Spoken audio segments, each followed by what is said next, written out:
And I wanted to ask you a quick question just Hmm. because I forgot to research how much time to budget, and I do have a hard out at 2 o'clock. Okay. Okay. So an hour roughly. Yeah. Okay. Yeah, perfect. All right.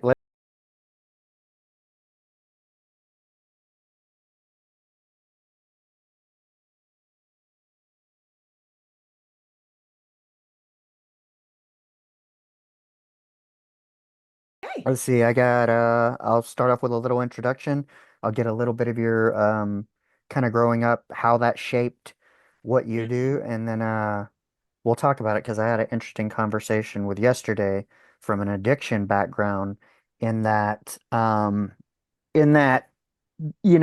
the lady said she was going to her group meetings and this and that, the other, and she was all happy, and the husband was like, "Well, I'm happy for you, but I don't have anyone, you Yeah. know?"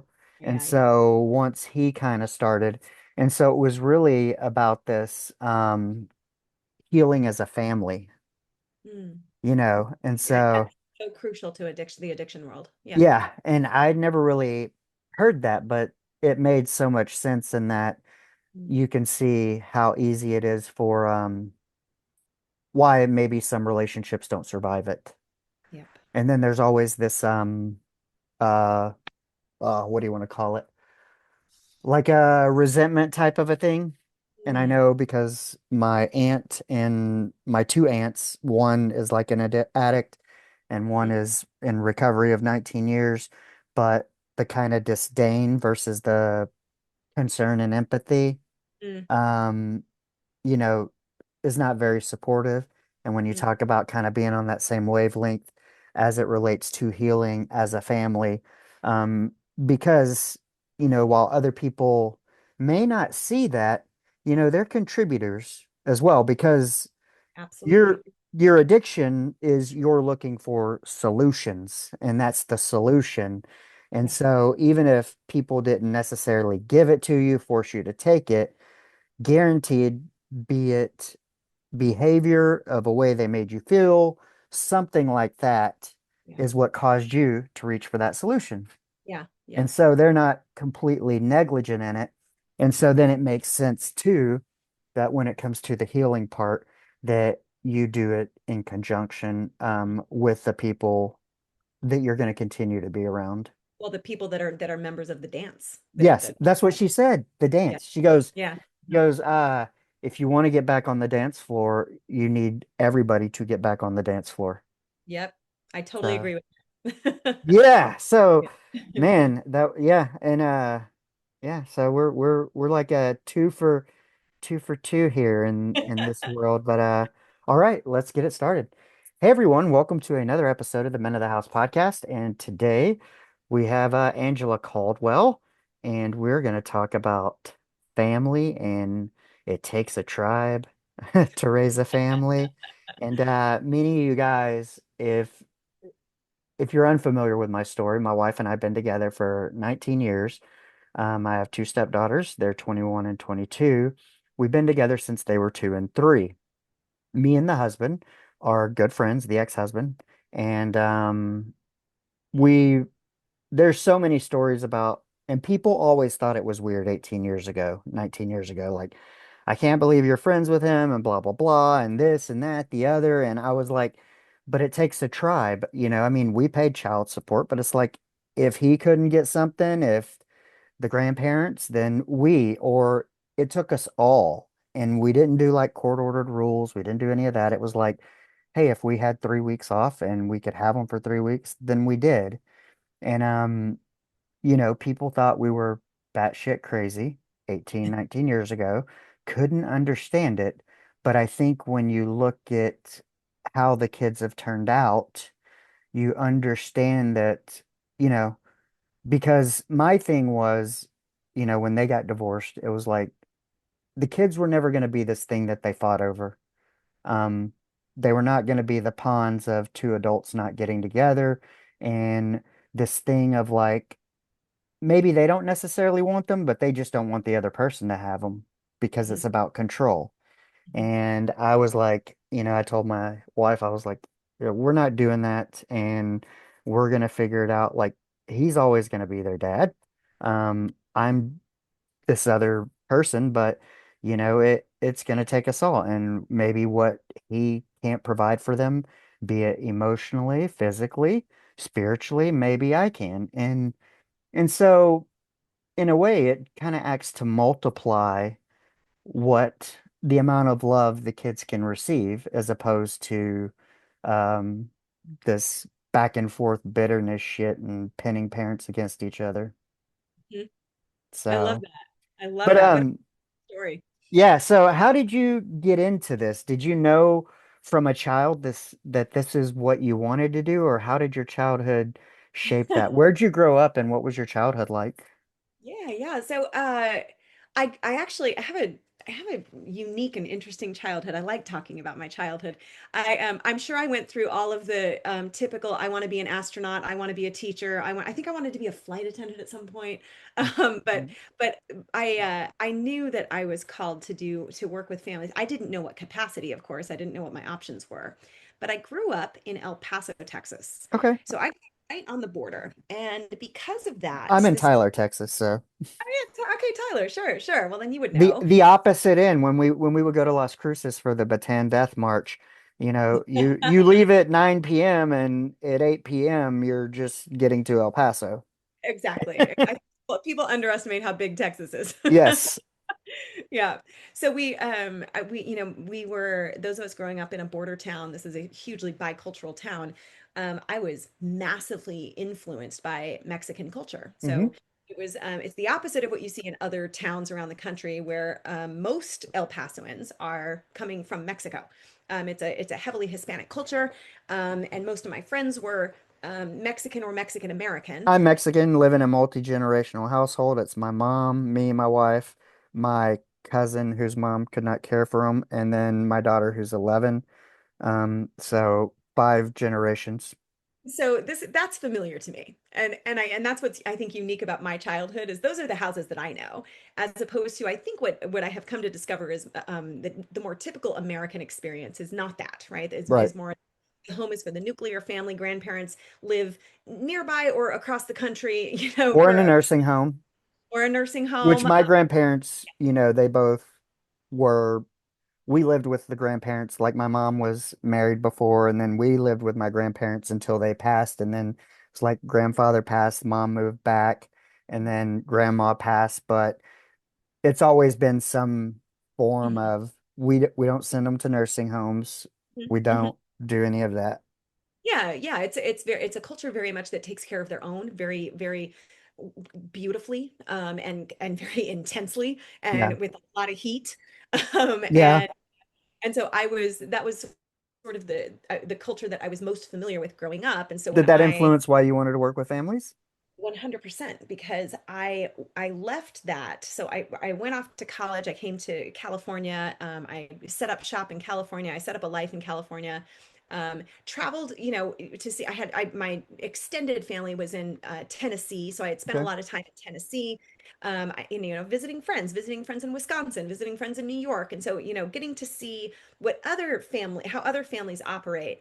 Um, I I it sort of had this other influence for sort of the next chapter of my life was all about the more traditional American family household. Okay. And I adapted and I thought, okay, this is cool. So, you have like these big homes for just a handful of people, I guess. Okay. And there's the dining room table is actually kind of small. There's only four people at it. Well, And no, okay. you have two. You have one that you eat at and one that you don't eat at in That's so another right. room. That's so right. And what happened, I'll, skip a few years here and there. I end up in psychology school for graduate school. And I'm studying, just like everybody, all of us are studying the Freudian influences and the Jungian influence and this idea of the power of one-on-one therapy. And I am drinking the Kool-Aid and I'm loving it. And I can't wait to do this work. And all of my, classmates who become my colleagues, we kind of jump into this work and we are intensely examining the intestines of your childhood and it's very one-on-one and I'm doing pretty good work I thought and the more I was doing this one-on-one work I was noticing where my colleagues were probably it seems like they were getting fed and fulfilled I was hungry. I was hungry because I was, number one, I was frustrated that I was only getting one person's side of the story because that isn't the house that I grew up in, Right. right?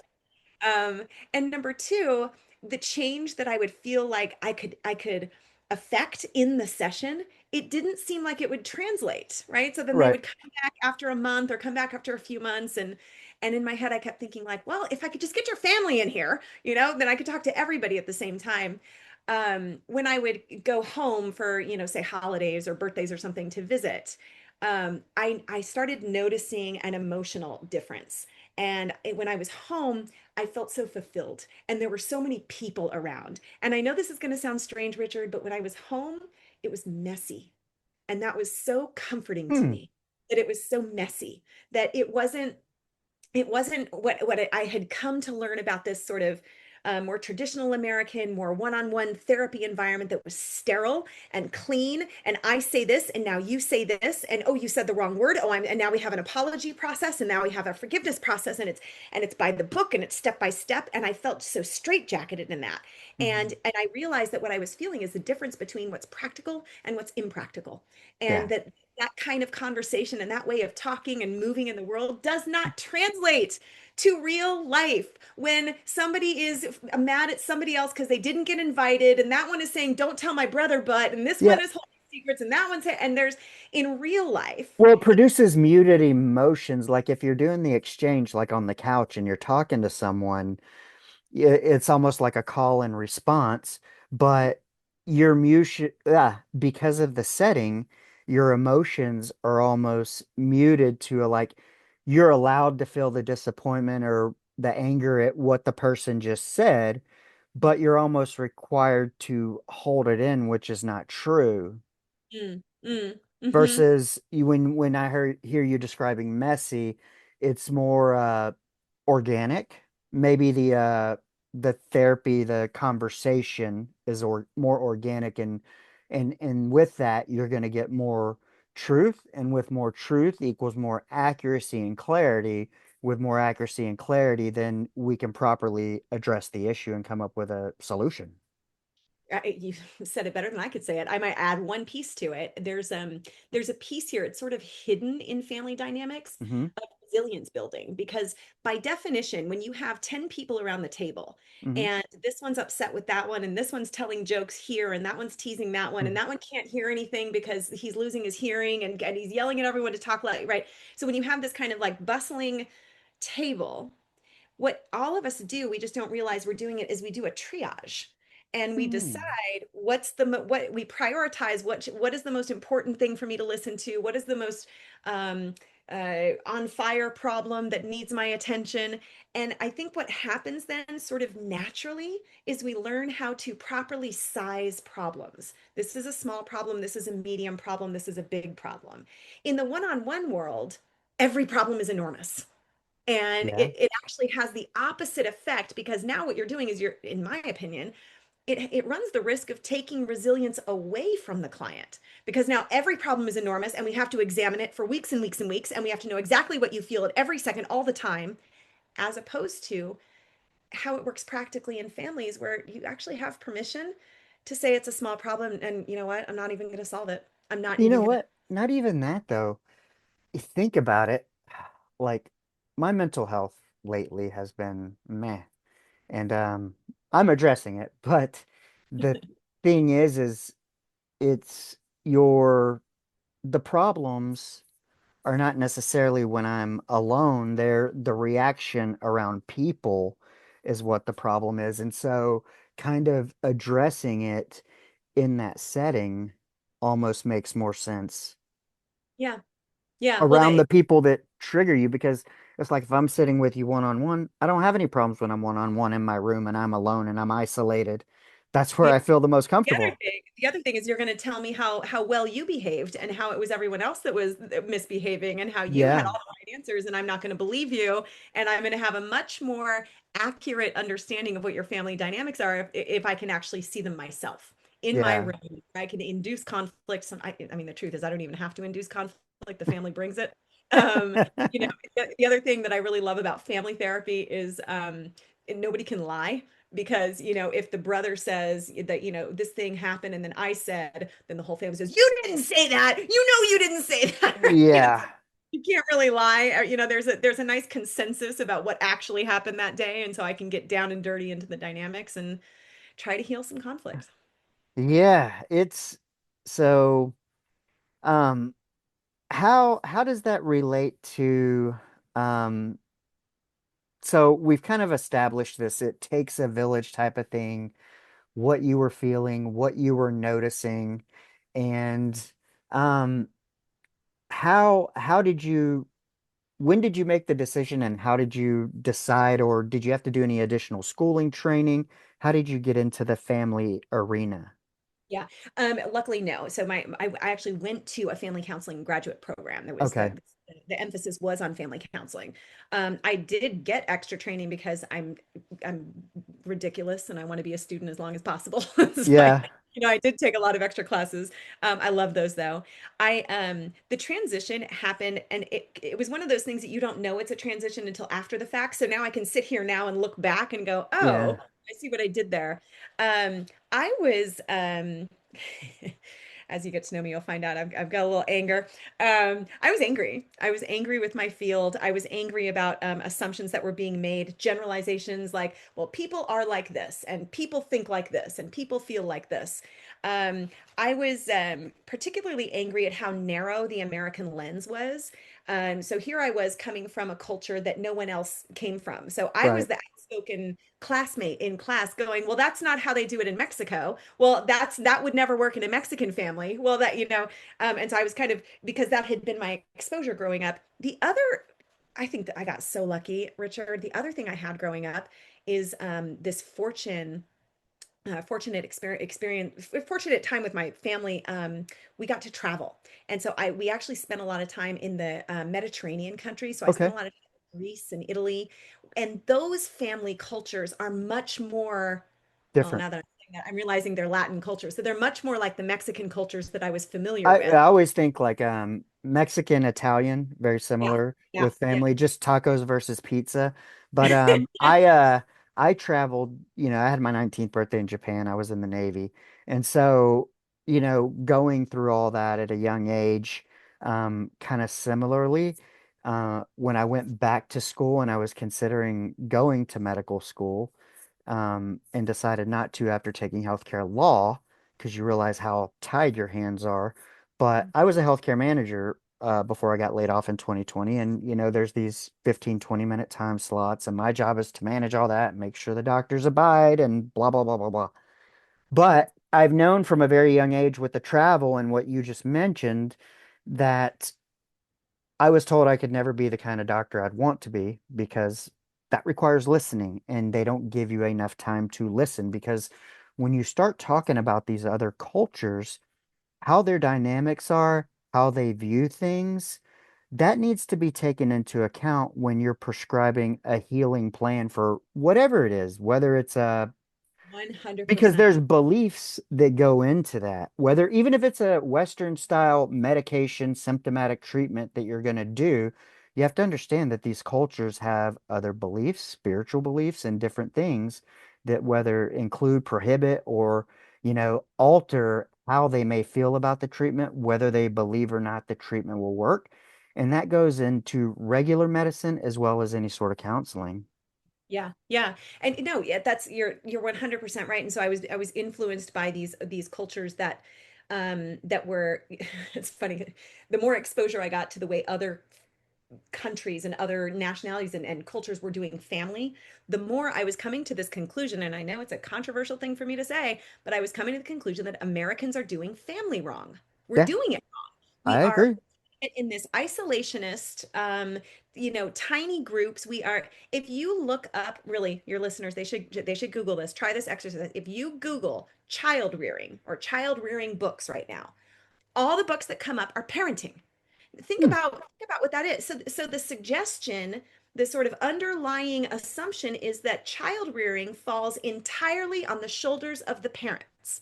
So in our world, in traditional American culture, we focus a lot on parenting, and there's parenting classes and there's parenting books, and we talk about how to be a better parent. and I would go to, Greece, or I'd go back home across the border and be like, well, everybody's doing the parenting. Why aren't we doing it like them? Because what I see in America and what I see in my practice, I've seen it for 20 years, is overstressed, overwhelmed, highly anxious, sometimes depressed parents. Why? Because that's ridiculous. It's impossible to put the entirety of child rearing on the shoulders of the parents. The cultures that are letting everybody else help, the tias and the tios and the grandparents and the cousins, Hmm. they're doing so much better. I mean, sure, they have their own sets of problems, but the parents are less stressed. They're more emotionally available to their children. I just They saw an Instagram post where this guy said in Mexico, it's a third world country, but we don't have all the depressing problems. And they said, and he was talking about what you just said about this community and that everybody wasn't stressed and that there's a slower pace of life. I mean, of course, we live in a capitalist society that everything is about more and money, that we forget to slow down our pace. Yeah, yeah. And I think that's a big piece of it. Yeah, absolutely. So I think, what influenced my work at that point in my life was kind of getting angry and kind of thinking like, God, we're doing this wrong. Why aren't we taking a page out of the book, a page out of the book of, frankly, the cultures that have been here longer than we have, that seem like they know a little bit more about how to family.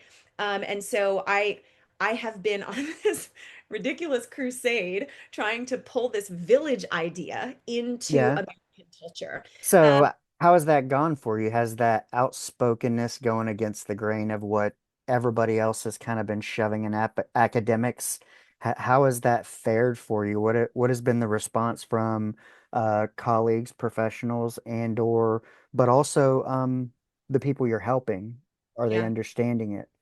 Yeah, it's so I would say it ranges from mostly positive. Mostly I hear like, "Yes, yes, why does this have to fall on all on me?" to, "Wow, that's a nice fantasy that will never come true for me." Hmm. I noticed that some responses, especially for my clients and colleagues, would be trepidation. And I'll tell you what they're coming up against. There's a notion in modern psychology and family psychology that goes along with this idea that child raising a child is the responsibility of the parents. Well, if that's the case, then I mean, you'll hear podcasts about this, you read blog posts about this. You need to be careful and limit your contact with your in-laws. Make sure that everyone around you knows what your rules are. Make sure that they know how much sugar your kid can have. Be Hmm. clear in your communication about your boundaries, boundaries, boundaries, boundaries. Richard, if I hear boundaries one more time, I'm going to jump off a cliff. So, so there's this idea that as parents, it is our priestess kingdom. It is our world. No one else can say boo. We're going to do it our way, and everyone else has to conform to what we have decided is the right path for our children.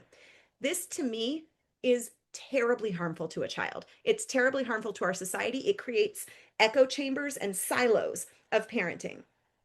The other cultures seem to have realized that, first of all, parenting should not fall all on the parents. Raising a child belongs to everyone because, hey, look, these are the kids that are going to run our countries in the future and going to make Yeah. decisions. It seems like those parents are more relaxed about other family members influencing their kids, and not just relaxed, but embracing the idea that their grandmother has a different idea about sugar, or Yeah. their cousin has a different idea about video games, and that's okay. As a matter of fact, the more exposure our children have to different ways that adults think, the more open-minded they can be. The more radical thinkers they can be. They can go out into a world and see a world and say, oh, well, they do it that way, and this person does it that way. Oh, you're more like my grandmother. Oh, you're more like my father.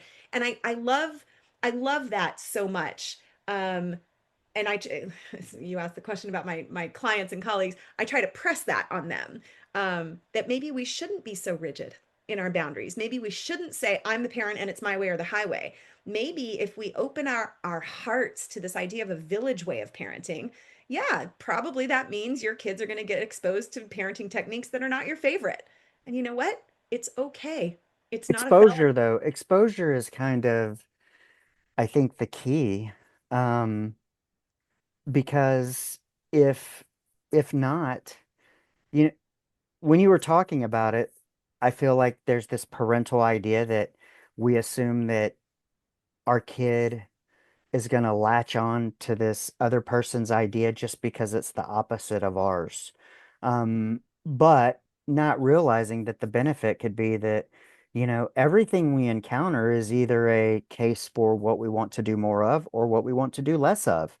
There's this Right. idea that, I mean, they could absolutely think it's a ridiculous idea that, a family member brings and be like, hey, or they could try and have all the sugar and be like, no, this didn't make me feel good. And maybe they make their own decision. But, I don't know. I talk to my daughter, my 11-year-old, a different way. And sometimes I've been truthful with her and I try to keep it age appropriate. But there are times where I hate this idea that people discount kids as, well, they're just children. We can't, no, they're little fucking people. They're going to grow up to be like you and I.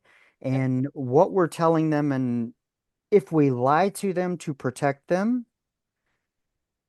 what happened with me is my parents split when I was, I don't know how old I was, 17, 18, 19. I was in the Navy, came back and they were split. But the not inclusion felt like I'd been lied to. Then I went back and questioned all 17 years. Well, what was true and what was not?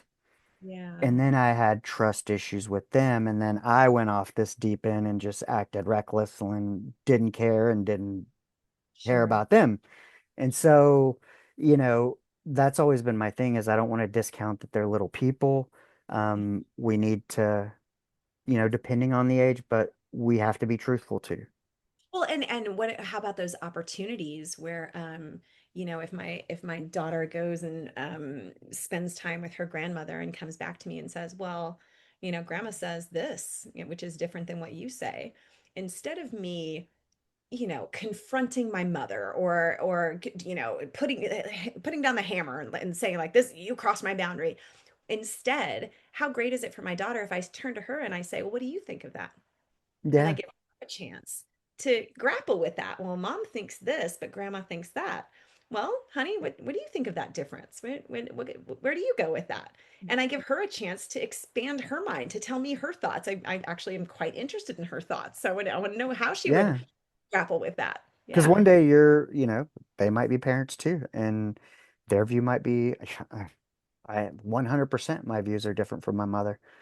Yeah. Yeah. You know, But there's yeah, there's it's this old Hispanic community type of thing of going, she's been in healthcare for, so I'm 49, so 39 years. I was in healthcare for the past 12 years. Same company we both worked for, where I was born, and um, they don't understand this is what I'm trying to do now. Podcast. I got some certificates. I don't want to go back into corporate healthcare because it's broken. And I yeah, feel like I can make more of a difference, more of an impact, have more of a reach here than I could have any office I ever occupied, I you love it. know?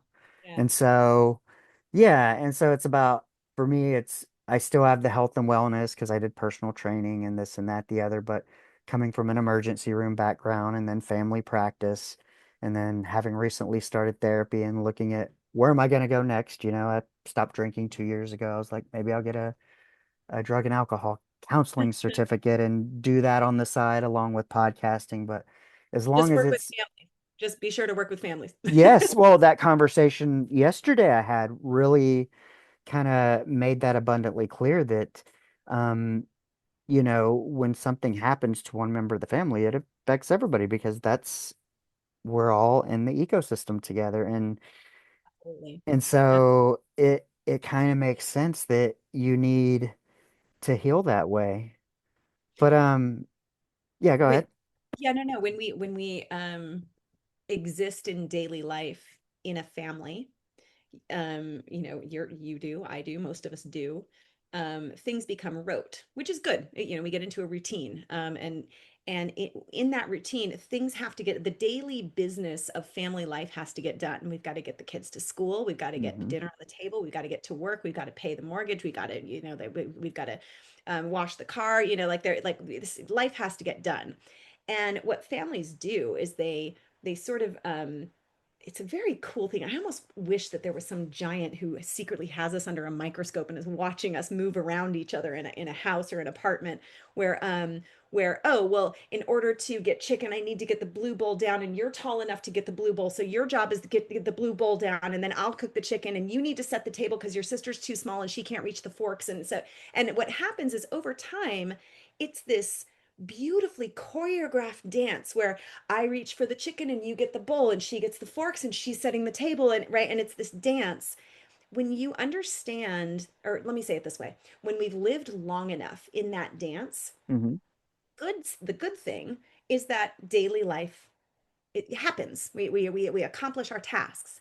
The bad thing is we get hypnotized into, well, this is what I do, and this is what you do, and this is what I, and we don't necessarily see that that someone's suffering. And we might misattribute the cause of the suffering. Oh, you just had a bad day. Oh, you're just in a Yeah. bad. Oh, you're just mad because your sister got the forks instead of you, right? And what's nice about this is a weird thing to say. What's nice about a family problem? I know that's a weird way to start a Mm. sentence. What's nice about a family problem is it's a signal. We call it a check engine light. It's a signal Hmm. that hey, this dance that we've gotten into, it's actually hurting the little sister who's taller now and who can reach the forks now and is starting to feel like she doesn't matter and she has no value in Mm. the family. And so when people start to feel like, so let's say the little sister feels like she doesn't matter and she has no value, well, now she's going to act out and demand that she matters. And everyone's going to be like, gosh, what's wrong with Sarah? Right? When what's really wrong is that this family dance that hypnotized us into daily life, it doesn't work anymore. It needs to be updated. It needs to be changed. Hmm. Right? And so the problem in a family, when you look at it from this beautiful family systems lens, this family dance lens, instead of saying Sarah's got a problem and needs help, you say, oh, your check engine light is on. Let's see what your family dance is because I wonder if it needs to be updated now that everyone's older, now that you're in your high school instead of elementary school, now that you got laid off and you're not working, now that we moved, we had to downsize to an apartment. Let's update the family dance. There's nothing wrong with Sarah. Sarah's just the check engine light that our dance isn't working anymore. And there's a hierarchical thing too, because kind of like Sarah's taller, she can reach the forks now. Um, Hierarchical in the fact that almost roles in the dance were based on something like height and age. But then as you get older and you're capable of more, then it's like, well, why does it always have to be me that gets the forks? We're all capable. And so that can change it. But then I've just had this recent aha while we were talking, in that the dance changes too as we age, because my mom is now 60 something retiring and I'm 49 and with an 11-year-old, and um, the parents' responsibilities become different and the children start helping the parents and Mhm. in that too. And so it's almost like you really like need a family therapy session once a quarter, to like the same way you would change your oil, Oh my like gosh, every Richard. every 3 months, to go in Yes, and you are. go, hey, Yes. what's going on? How's everything Amen. going? How's the dance going? What do Amen. we need Amen. to update? Yes, I encourage families to have regular family meetings. We had a similar to you actually. We had a situation. My father-in-law's health was suffering. He lives in Kansas, and we were able to arrange for him to move in with us for several months to get some health care out here in California. Well, he's older, and we've never had a grandparent live in our house before, and so he moves in and we set everything up and we're really excited to have our favorite grandfather in our house and this is going to be great. And we're all very naive about this. And my youngest daughter, after a couple of weeks of this, is starting to have temper tantrums at night, which was new. That hadn't happened before. And she is starting to insist on sleeping in our bed. And we're thinking like, what is, of course I go into my Yeah. Freudian, is this a regression? What's going on? And it was such a good example of we had this talk with her and I was like, hey, what's really going on here? And she just kind of, sweet little girl, she opens up and she's like, I don't want him to live with us.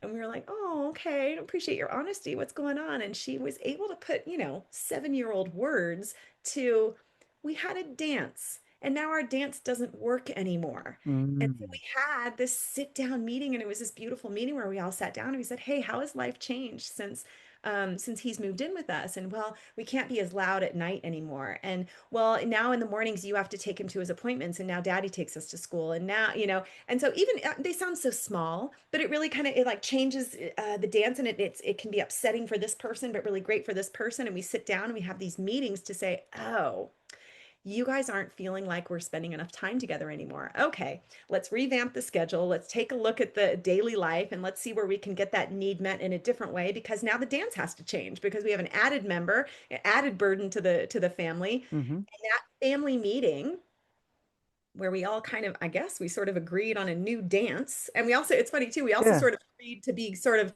begrudgingly agreed to some reluctance about it. And we were like, well, oh well, I guess this is Yeah. it. Um, those meetings happen regularly for us now. And I want all families to do that, to kind of sit down, like you said, sit down and say, hey, everybody good? How's the dance going? We're older now. Well, We've got, with my business coach, it's like every at the end of every session, you go, what can we add? What can we leave the same? And what can we remove? You want to, like, if it's a tracking system, your dance has this many moves. How can we improve it by 1%? And so when you talk about, and I said, oh, quarterly meetings, a good question as the family, what do we keep? What do we add? And what do we get rid of? love it. What do we do more of or less of? And man, that is, yeah, that is, oh, The family dance most certainly has to, it can't stay the same because we get older and we get taller and we have new needs and we get married and we have babies and we have parents move. boyfriends, girlfriends, Yeah. and when anytime you're introducing another personality into the dance, Hmm. man, it is a hot mess. It's wild to think to think about that. But yeah, between yesterday and today talking to you and her, it's like some of these things are connecting for me of going. Yeah, because there was somewhere else, I don't know if it was a post or something I saw today, but just this, we're so connected more than ever, but disconnected more than ever. Actually, maybe I was reading your thing and it was about the social media uh, and it was this idea of if connection is the opposite of isolation. I'm an addict. Addicts tend to isolate. We don't like connecting, but it gave me this idea that we're connected more than ever. We have so much connectivity, allowing us to do this right now, but we're isolating to our phone as individuals. So even if people aren't addicts, even though we know that phones, social media have that addictive quality that an addict or whatever, it's almost like imprinting on the subconscious these addiction qualities to people, isolating individuals to them, their little world on that screen, uh, making us more disconnected as a world. And the result of it is the world's in chaos right now. mm-hmm.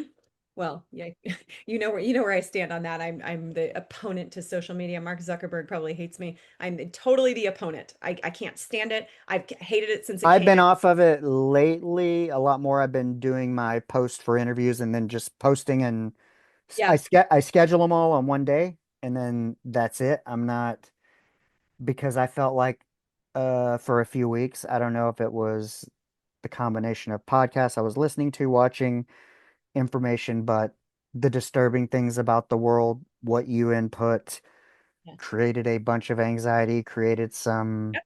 hostility, anger, some All the stuff that you, aggression. all the Me feelings that going out into the world like a fucking rattlesnake, like rattling my tail at everybody, you know? yes, yes, yes, absolutely. Um, you're making me really want to unpack this word connection. I have to tell you, I'm so tired of hearing that that's the upside of social media, Yeah. connected. And I think, like you just said, I agree. No, we're not.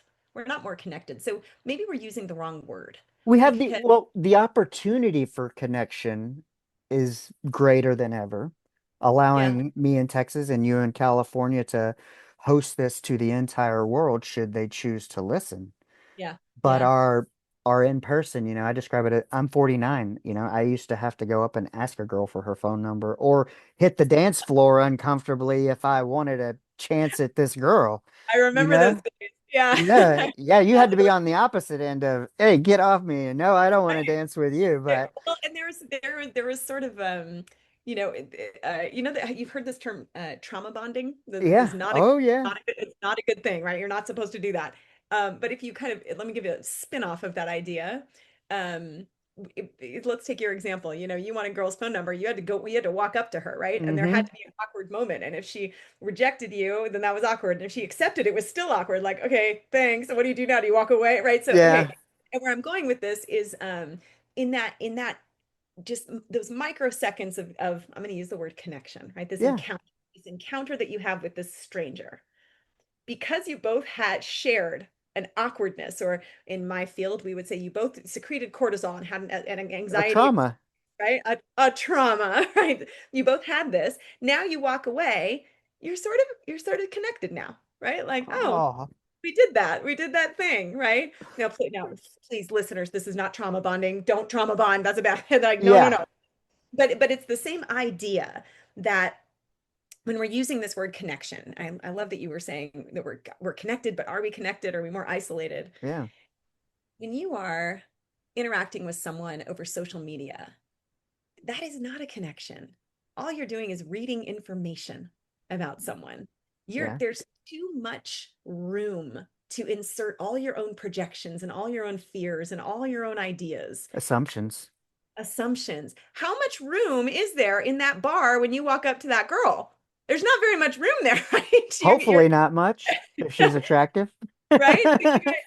Right. So you have each other's body language and voice and Yeah. words that you're saying, and there's an exchange of energy right there. Yeah, And even a feeling of when I mean, because I do Uber, and when I go places and have conversations with strangers, I've had some impactful conversations in the middle of a vitamin shop aisle before, and it's an energy. Whether it comes through a hello, a this, a that, or the other, but you notice right away, and you can sit and have a deep conversation. I met a guy at a concert and we had this little 10-minute interaction. I ended up interviewing him on my podcast. He makes handcrafted tobacco pipes, but cool. it was over this shirt. Be authentic, they'll adjust.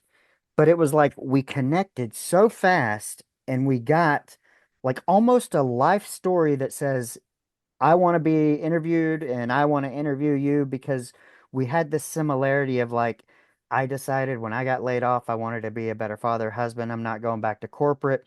He was doing Verizon stuff. His wife was in the medical field going, I can't raise a kid alone. You're working too much. Everybody around you's dying of heart attacks.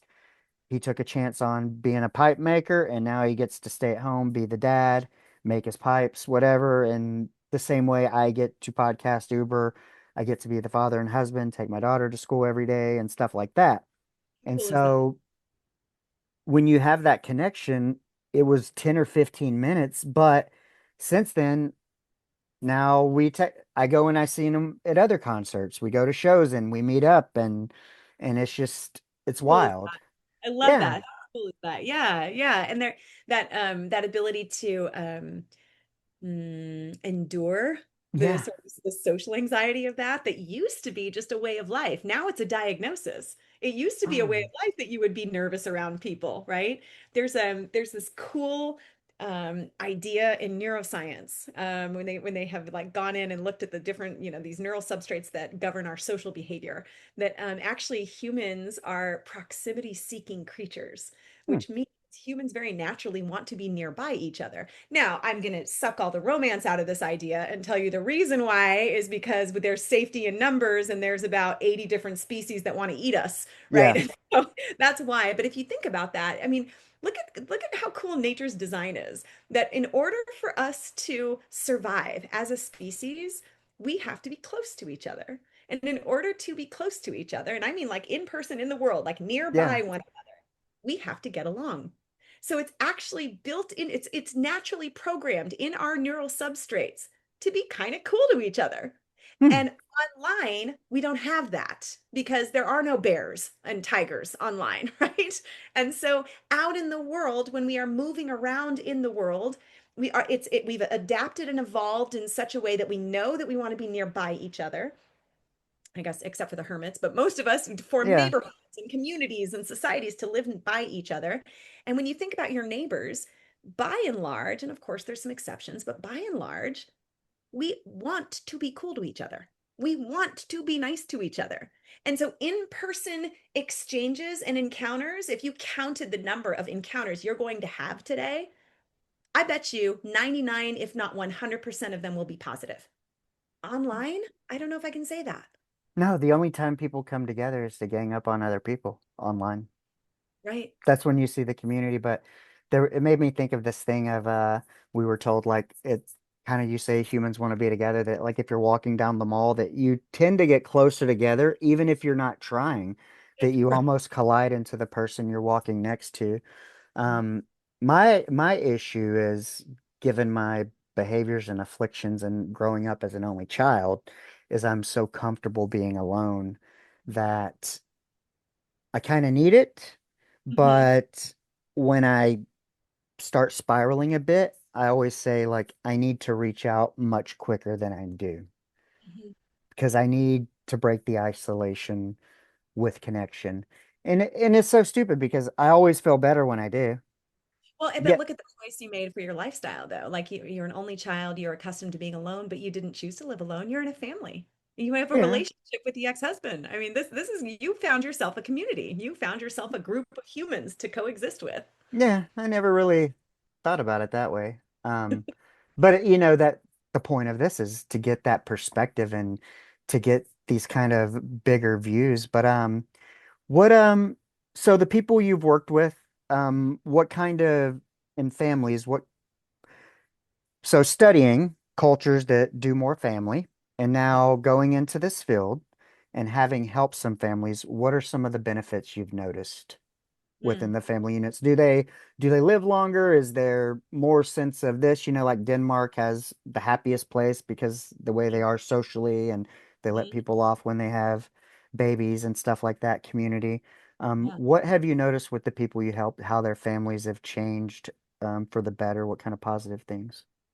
Gosh, you caught my attention with do they live longer? Now I want to run a survey with my Yeah. family. Well, that's Really? interesting, because people are moving out of the US not because of Donald Trump and whatever. It's because peop we have the best healthcare, but we don't live the longest. People in other countries live longer due to cultural factors, family, Yeah. this connection. And so some people, retirees, are choosing to move to other countries to live longer. And Yeah. so that's kind of why I wonder that. It's a great question. Yeah. So next time you have me on, I'm going to have an answer to that because now I want to survey my clients. Well, because that Um, can be a selling point too for your program, or yeah, yeah, encouraging people is, hey, you live longer. yeah, yeah. Well, what I can tell you is that life expectancy is longer for people for, let's see, what we do have this research. What is it? Life expectancy is longer for married couples. Men, for Uh, sure. yeah, men's for married men. So there's got to be some data there. I'm going to look for it now. Mm. But I would say the benefits that I see. Okay, so this is kind of an unusual, maybe no, I should say it's a surprising benefit for your listeners. One benefit that I see is that the problem that the family is bringing to therapy and the reason they're presenting for therapy in the first place may or may not get addressed, but the fact of being in the therapy makes things better. Hmm. And there's something to that. And I think all of my families will give you a different answer. My guesses would be, well, it's a devoted time for us to talk about each other as a family, to really Yeah. talk about what's going on here. There, this is so appropriate to what we're talking about. There's no devices. There's no interruptions. Mm. There's no, so we have each other's full attention for this hour, right? That Yeah. and I am as a family member made to feel important because my family members are looking at me when I'm talking and they're responding to what I have to say. I think there's also this phenomenon of a holding environment. Like, okay, this problem that we're struggling with, it's here. It belongs in this room. And when we leave this room, we can, in a way, kind of leave it here, knowing that we're going to come back and we're going to keep working on this. So we don't have to bring it with us in the car. We don't have to bring it Mm. with us on, in the living room. So that's probably the most surprising benefit is even just even if I almost wonder, like, even if we never talked about the problem, would the family do better, feel better, change their dance just by the mere fact of having weekly family meetings, like you said, quarterly Hmm. meetings, right? That's probably the first one. The second benefit and is I have this thing that I say. This is not a selling point, but I joke about myself. I say, what I sell here at this store is uncomfortable and painful conversations. So that's what you're paying me for. I hope it's worth it. But I would say that that's the other benefit is that in my room, we talk about the things that we don't talk about. We say the things Yeah. that we don't say that have been left unsaid. We address the pain that has been bubbling in this family for how many years. In my room, we actually talk about the untalkable. And I think there is a relief and a release that comes with that. And even if it's oh, finally we're talking about this, families feel better. And They're just, there's a confidence in learning to talk about hard things because that's not easy either. But I know you're pressed for time. Is there anything I didn't ask you that you wish I would have? oh my gosh, Richard, we would need 3 weeks together for that.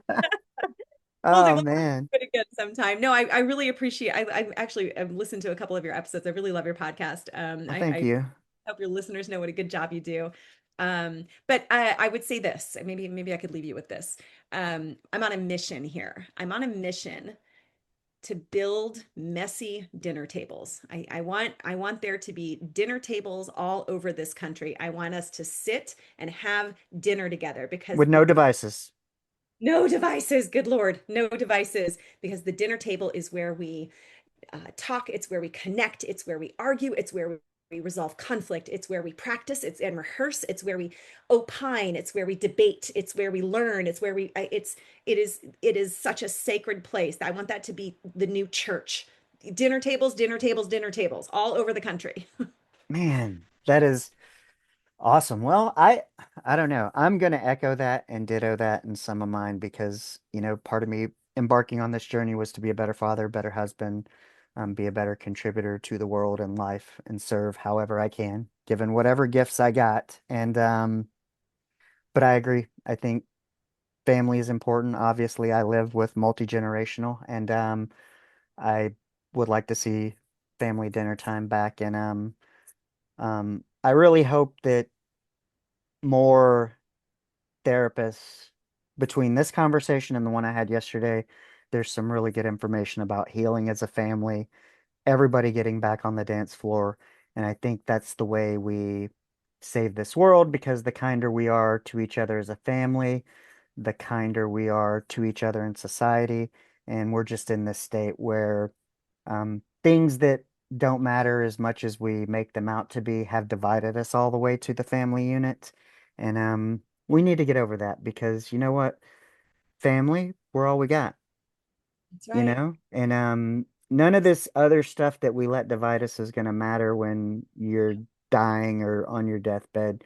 You're going to want those relationships, that love and to be loved of those you spent all this time about. And but why wait till then when we can repair it now and have good interactions daily? And that's what I'm working towards. And so thank you Amen. for your time. Thank And you for having me. This was fun. I leave all the listeners with go out and be the person that you would want to meet. And I can tell you, you and Jennifer yesterday, I've met two great people that have given me a great perspective, and I'm sure the listeners will enjoy it. And I'm excited to know that you guys are out there making the world a better place. And I hope I can be a part of that too. Likewise, Richard. Thanks for having me. All right. See ya.